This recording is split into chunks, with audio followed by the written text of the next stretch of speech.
Hey everyone, welcome back to my channel. Already ഈ ഒരു പ്ലേസിൽ നമ്മൾ കുറച്ചധികം ഓർക്കിഡ്സ് കണ്ടുവച്ചിട്ടുണ്ടായിരുന്നു. ഇന്ന് നമ്മൾ ചെറിയൊരു ഓർക്കിഡ് ഹണ്ടിങ്ങിന് പോവാണ്. നമുക്ക് പോയാലോ? അതെ, ഇവിടെയൊക്കെ ഉണ്ട് കേട്ടോ. ഇതിലൊക്കെ തൂങ്ങി ഉണ്ടായി കിടപ്പുണ്ട്.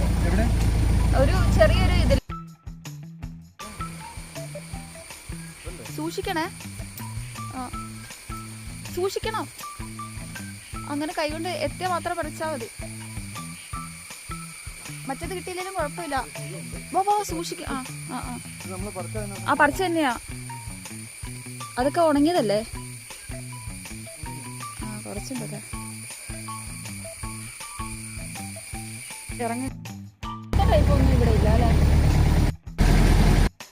ഏത് വെറൈറ്റി ഓർക്കിഡാണ് നമുക്ക് കിട്ടിയിട്ടുണ്ടായിരുന്നത് നോക്കുകയാണെങ്കിൽ 2 വെറൈറ്റീസ് കിട്ടിയിട്ടുണ്ടായിരുന്നു. വൈൽഡ് ഓർക്കിഡ്സിൻ്റെ വെറൈറ്റീസിൽ പെട്ട വെറൈറ്റീസാണ് കിട്ടിയിട്ടുണ്ടായിരുന്നത്. ഒന്ന് നമ്മുടെ ഫോക്സ് ടെയിൽ ഓർക്കിഡും മറ്റേതിൻ്റെ നെയിം അറിയില്ല. കാണാൻ നല്ല ഭംഗിയാണ്. ഫ്ലവർ ഉണ്ടായി ഞാൻ കണ്ടിട്ടില്ല. നല്ല ഫ്ലവർ ആയിരിക്കും എന്ന് വിചാരിക്കുന്നു. ഓർക്കിഡ്സിൻ്റെ പൂക്കൾ ആർക്കാണ് ഇഷ്ടമില്ലാത്തത്? എല്ലാം തന്നെ നല്ല സൂപ്പർ കിടിലനായിട്ടുള്ള ഫ്ലവേഴ്സ് ആയിരിക്കും ഓർക്കിഡിൽ നമ്മൾ കണ്ടിട്ടുണ്ടാകുന്നത്. സോ ഇതും അങ്ങനെ തന്നെയാണെന്നാണ് എൻ്റെ വിശ്വാസം. അങ്ങനെ നമ്മൾ കുറച്ചധികം മുന്നോട്ട് പോയി കേട്ടോ. നല്ല മഴയൊക്കെ വരുന്നുണ്ടായിരുന്നു. എങ്കിലും നമ്മൾ കുറച്ചൊന്ന് ഓർക്കിഡ്സ് റോഡ് സൈഡിൽ കിട്ടുമെന്ന് വിചാരിച്ചാണ് പോയിട്ടുണ്ടായിരുന്നത്. കുറച്ചുകൂടെ കെയർഫുള്ളായിട്ട് നമ്മൾ ഒന്നുകൂടെ നോക്കുകയാണെങ്കിൽ എന്താണെങ്കിലും കിട്ടിയേനെ. പക്ഷേ ഇന്ന് കുറച്ച് ഹെൽത്ത് ഇഷ്യൂസൊക്കെ ഉണ്ടായിരുന്നുകൊണ്ട് ഞാൻ അത്ര ആക്റ്റീവ് അല്ലായിരുന്നു കേട്ടോ.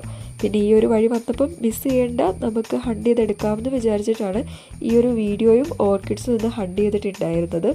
ഞങ്ങളീ പോകുന്ന റൂട്ട് അത്ര നിസ്സാര റൂട്ടൊന്നുമല്ല. നമ്മുടെ ഇല്ലിക്കക്കല്ലിലേക്ക് പോകുന്ന റൂട്ടാണ്. അടുക്കം വഴിയാണ് കേട്ടോ. കൂടാണ്ട് കുറേ അധികം സിനിമാസൊക്കെ ഇവിടെ ഷൂട്ട് ചെയ്തിട്ടുണ്ട്. എടുത്തു പറയേണ്ട ഒരു സിനിമ ഏതാണെന്ന് നോക്കുകയാണെങ്കിൽ നമ്മുടെ സ്ഫടികമൊക്കെ ഈ ഒരു ഏരിയയിൽ ഷൂട്ട് ചെയ്തിട്ടുണ്ട് കേട്ടോ. ഞാൻ മറിക്കാം.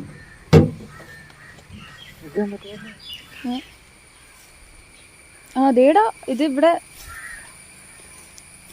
ഇതിന്റെ ഇടയിലുണ്ടടാ.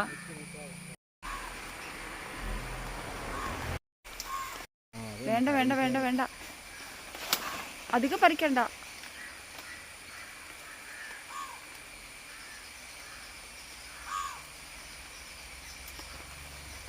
പറിച്ച് കിട്ടിയ ഓർക്കിഡ്സ് എല്ലാം സേഫായിട്ട് തന്നെ നമ്മൾ വണ്ടിയുടെ പ്ലാറ്റ്ഫോമിൽ സേവ് ചെയ്ത് വെച്ചിട്ടുണ്ടായിരുന്നു. സേഫായിട്ട് തന്നെ സൂക്ഷിച്ചു. അതിനുശേഷം നമ്മുടെ യാത്ര തുടർന്നു. നല്ല ബ്യൂട്ടിഫുൾ ആയിട്ടുള്ളൊരു വഴിയാണ് കേട്ടോ. ഇപ്പം മഴയൊക്കെ പെയ്ത് കിടക്കുന്നതുകൊണ്ട് ഒരു പ്രത്യേക വൈബാണ്. ഇല്ലിക്കക്കല്ലിലേക്ക് വരുന്നവർക്ക് ഈ റൂട്ട് നന്നായിട്ട് അറിയുന്നുണ്ടാവും. നമുക്ക് 2 വഴിയുണ്ട് കേട്ടോ. ഇത് വേറൊരു വഴിയാണ്. ഇനി ഞങ്ങൾ വീട്ടിലേക്ക് പോവാണ്. അപ്പോൾ ടാറ്റാ.